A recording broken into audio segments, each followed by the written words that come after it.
وہ قوم کبھی جھک نہیں سکتی زمانے میں جس قوم کے ہاتھوں میں قلم روشن رہتا ہے۔ لفظوں کی طاقت کے نالجبل فرینڈز، آج کے اس ویڈیو میں ہم ایک ایسی عظیم شخصیت کا ذکر کرنے جا رہے ہیں جنہوں نے آزاد ہندوستان کی تعلیمی بنیاد رکھی، جنہوں نے اپنی پوری زندگی علم، اتحاد، آزادی اور قوم کی خدمت کے لیے وقف کر دی۔ آج کی اس اسپیشل ڈاکیومنٹری ویڈیو میں ہم ایک ایسی عظیم شخصیت کی زندگی کا سفر شروع کرنے جا رہے ہیں جو آزاد ہندوستان کے پہلے وزیر تعلیم یعنی فرسٹ ایجوکیشن منسٹر بنے۔ یہ وہ شخصیت تھی جو ایک عظیم اسلامک اسکالر، بے مثال جرنلسٹ، شاندار اوریٹر، رائٹر، تحریک آزادی کے نڈر فریڈم فائٹر اور آزاد ہندوستان کی تعلیمی بنیاد رکھنے والے عظیم رہنما تھے۔ جی ہاں، ہم بات کر رہے ہیں مولانا ابوالکلام آزاد رحمۃ اللہ علیہ کی۔ اس ویڈیو میں آپ جانیں گے کہ مولانا ابوالکلام آزاد کی پیدائش کہاں ہوئی، ان کا بچپن کیسا گزرا، انہوں نے بغیر کسی اسکول اور کالج کے اتنا وسیع، اتنا بڑا علم کیسے حاصل کیا، آزادی کی تحریک میں ان کا کردار کیا تھا، وہ ہندوستان کے پہلے ایجوکیشن منسٹر کیسے بنے، اور انہوں نے ہندوستان کے ایجوکیشن سسٹم کو مضبوط بنانے کے لیے کون سے تاریخی فیصلے کیے۔ یہ صرف ایک بائیوگرافی نہیں بلکہ ایک ایسی شخصیت کی کہانی ہے جس نے اپنے علم، بصیرت اور قربانی سے آنے والی نسلوں کا مستقبل بدل دیا۔ اس لیے اس ویڈیو کو اسکپ مت کیجیے بلکہ آخر تک ہمارے ساتھ بنے رہیں، کیونکہ جیسے جیسے یہ کہانی آگے بڑھے گی آپ مولانا ابوالکلام آزاد کی زندگی کے ایسے پہلو جانیں گے جو شاید پہلے کبھی نہ سنے ہوں۔ So without any further delay, let's start the journey of Maulana Abul Kalam Azad. جو علم کی شمع جلائے وہی رہبر کہلاتا ہے، اندھیروں میں بھی جو راستہ دکھائے وہی عظیم کہلاتا ہے۔ تاریخ انہی لوگوں کو سلام کرتی ہے جو اپنی ذات نہیں پوری قوم کے لیے جیتے ہیں۔ دوستو، آج ہم جس شخصیت کی بات کرنے جا رہے ہیں وہ صرف ایک وزیر یا سیاستدان نہیں تھے بلکہ ایک ایسا روشن چراغ تھے جن کے فکر کی روشنی آج بھی ہندوستان کے تعلیمی نظام میں محسوس کی جا سکتی ہے۔ مولانا ابوالکلام آزاد کی پیدائش 11 نومبر 1888 کو مکہ مکرمہ میں ہوئی۔ یہ وہ مقدس شہر ہے جہاں دنیا بھر کے مسلمان روحانی سکون حاصل کرنے آتے ہیں۔ شاید قدرت کو بھی یہی منظور تھا کہ ایک ایسا بچہ اس سرزمین پر آنکھ کھولے جو آگے چل کر علم، فکر اور آزادی کی علامت بنے گا۔ ان کا اصل نام محی الدین احمد تھا لیکن دنیا انہیں ابوالکلام آزاد کے نام سے جانتی ہے۔ لفظ ابوالکلام کا مطلب ہے کلام کا مالک یا بہت عمدہ گفتگو کرنے والا، جبکہ آزاد انہوں نے بعد میں بطور پین نیم اختیار کیا کیونکہ وہ ذہنی اور فکری آزادی کے قائل تھے۔ وہ چاہتے تھے کہ انسان ہر قسم کی غلامی، تعصب اور جہالت سے آزاد ہو۔ ان کے والد مولانا خیر الدین ایک عالم دین، صوفی اور مصنف تھے۔ ان کا تعلق ہندوستان کے ایک علمی خاندان سے تھا لیکن 1857 کی جنگ آزادی کے بعد حالات بدل گئے جس کی وجہ سے وہ مکہ مکرمہ منتقل ہو گئے۔ مولانا کی والدہ عالیہ بیگم ایک نہایت نیک، با اخلاق اور تعلیم یافتہ خاتون تھی۔ ان کا تعلق ایک معزز عرب خاندان سے تھا۔ گھر کا ماحول دینی، علمی اور اخلاقی تربیت سے بھرپور تھا اور یہی ماحول ننھے محی الدین کی شخصیت کی پہلی فاؤنڈیشن بنا۔ جب مولانا ابوالکلام آزاد تقریباً 2 برس کے تھے تو ان کا خاندان دوبارہ ہندوستان واپس آ گیا اور کولکتہ میں سکونت اختیار کی۔ اس زمانے کا کولکتہ برطانوی ہندوستان کا ایک اہم علمی، سیاسی اور تجارتی مرکز تھا۔ یہاں مختلف مذاہب، زبانوں اور ثقافتوں کے لوگ رہتے تھے۔ اسی ماحول نے ان کی سوچ کو مزید وسیع کیا اور دنیا کو مختلف انداز سے دیکھنے کا موقع دیا۔ دوستوں، یہاں سے ان کی زندگی کا وہ باب شروع ہوتا ہے جو واقعی حیران کر دینے والا ہے۔ مولانا ابوالکلام آزاد نے کسی اسکول یا کالج میں باقاعدہ تعلیم حاصل نہیں کی۔ ان کے والد نے خود گھر پر ان کی تعلیم کا انتظام کیا۔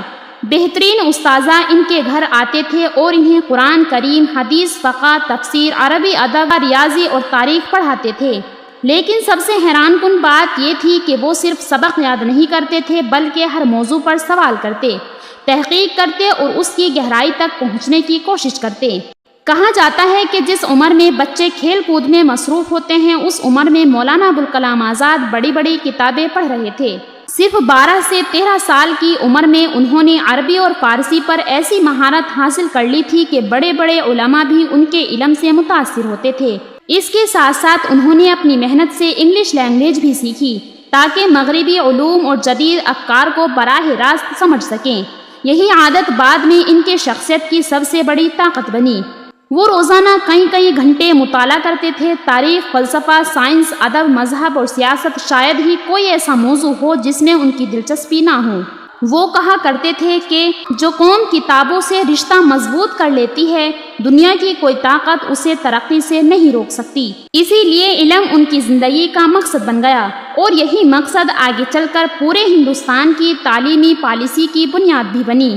لیکن اب سوال یہ تھا کہ آخر وہ نوجوان جس نے اپنی زندگی علم کے حصول میں گزاری، میدان عمل میں کیسے اترا، اور اس کے قلم سے انگریز حکومت کیوں خوفزدہ ہونے لگی؟ آئیے اب اس سفر کو آگے بڑھاتے ہیں۔ دوستو، مولانا ابوالکلام آزاد صرف کتابیں پڑھنے والے عالم نہیں تھے، بلکہ وہ یہ بھی چاہتے تھے کہ جو علم انہوں نے حاصل کیا ہے وہ پوری قوم تک پہنچے۔ اسی سوچ کے ساتھ انہوں نے لکھنا شروع کیا۔ ان کے مضامین میں دین بھی تھا، سیاست بھی، قوم کی اصلاح بھی تھی اور آزادی کا پیغام بھی۔ ان کی تحریروں میں ایسی طاقت تھی کہ لوگ انہیں ایک بار پڑھتے تو دیر تک ان کے اثر میں رہتے۔ اسی لیے کم عمری میں ہی مولانا ابوالکلام آزاد کو بہترین رائٹر اور پبلک اسپیکر کے طور پر پہچانا جانے لگا۔ سن 1912 میں مولانا ابوالکلام آزاد نے ایک اردو ہفت روزہ اخبار جاری کیا جس کا نام تھا الحلال۔ یہ صرف ایک اخبار نہیں تھا بلکہ آزادی کی آواز تھا۔ اس کے صفحات پر وہ مسلمانوں کو تعلیم، بیداری، اتحاد اور انگریز حکومت کے خلاف پرامن جدوجہد کا پیغام دیتے تھے۔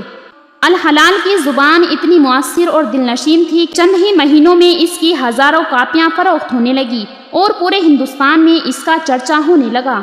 جیسے جیسے الحلال کی مقبولیت بڑھتی گئی، ویسے ویسے برطانوی حکومت کی بے چینی بھی بڑھنے لگی۔ انگریزوں کو محسوس ہونے لگا کہ ایک نوجوان عالم اپنے قلم کے ذریعے لوگوں کے دلوں میں آزادی کی چنگاری روشن کر رہا ہے۔ چنانچہ حکومت نے اخبار پر سخت پابندیاں لگائیں، جرمانے عائد کیے اور آخرکار 1914 میں الحلال کو بند کر دیا گیا۔ لیکن مولانا ابوالکلام آزاد ہار ماننے والوں میں سے نہیں تھے۔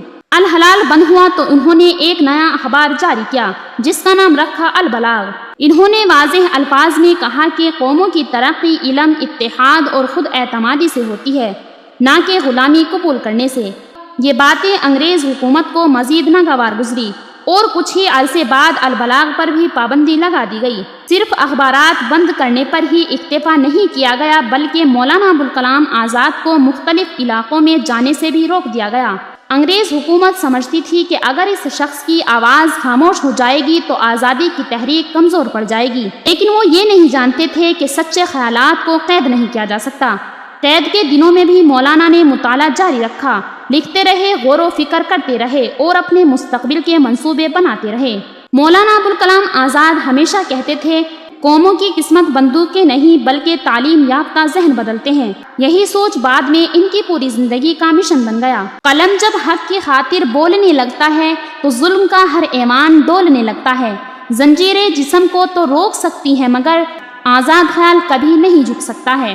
15 اگست 1947 وہ دن جس کا برسوں سے انتظار تھا آخرکار آ ہی گیا۔ ہندوستان آزاد ہو چکا تھا مگر آزادی حاصل کرنا صرف پہلا قدم تھا۔ اصل چیلنج ایک مضبوط، تعلیم یافتہ اور ترقی یافتہ ملک کی تعمیر تھا۔ ایسے نازک وقت میں وزیر اعظم پنڈت جواہر لال نہرو نے ایک ایسی شخصیت پر اعتماد کیا جس کے پاس علم بھی تھا، تجربہ بھی اور دور اندیشی بھی۔ یہ شخصیت تھی مولانا ابوالکلام آزاد۔ انہیں آزاد ہندوستان کا پہلا یعنی فرسٹ ایجوکیشن منسٹر مقرر کیا گیا۔ مولانا آزاد کا ماننا تھا کہ کسی بھی ملک کی اصل طاقت اس کی فوج یا دولت نہیں بلکہ اس کے تعلیم یافتہ شہری ہوتے ہیں۔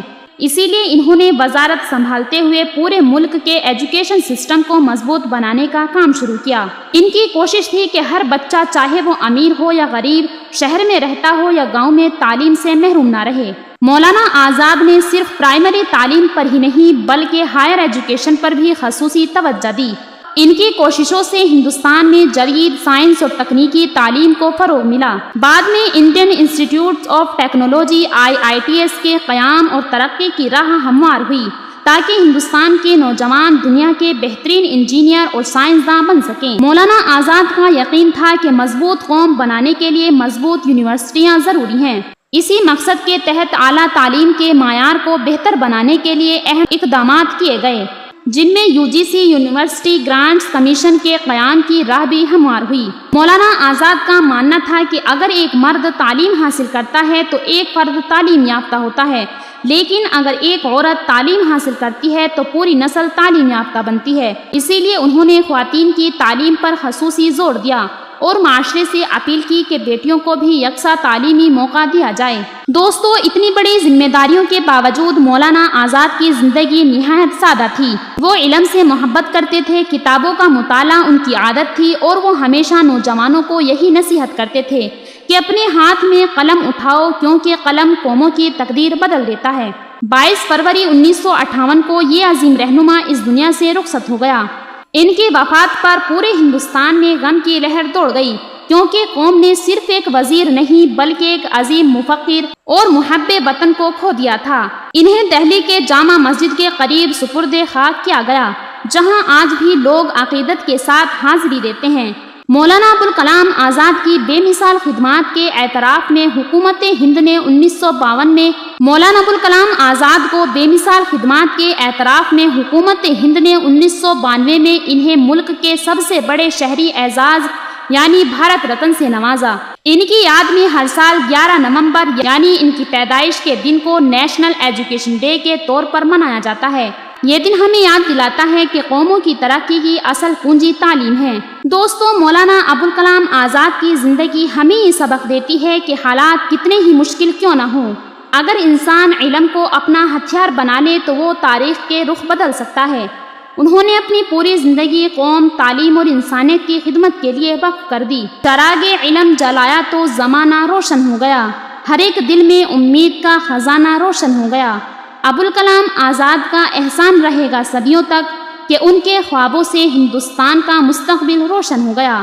لفظوں کی طاقت کے نالجبل فرینڈز، اگر آپ کو یہ ڈاکیومنٹری پسند آئی ہو تو ویڈیو کو لائک کیجیے، اپنے دوستوں کے ساتھ شیئر کیجیے، اور ایسے ہی تاریخی اور معلوماتی سفر کے لیے ہمارے YouTube چینل لفظوں کی طاقت کو سبسکرائب کرنا نہ بھولیں۔ تاریخ کے اوراق پہ یہ نام چمکتا رہے گا جب تک رہے گا علم۔ ابوالکلام آزاد کا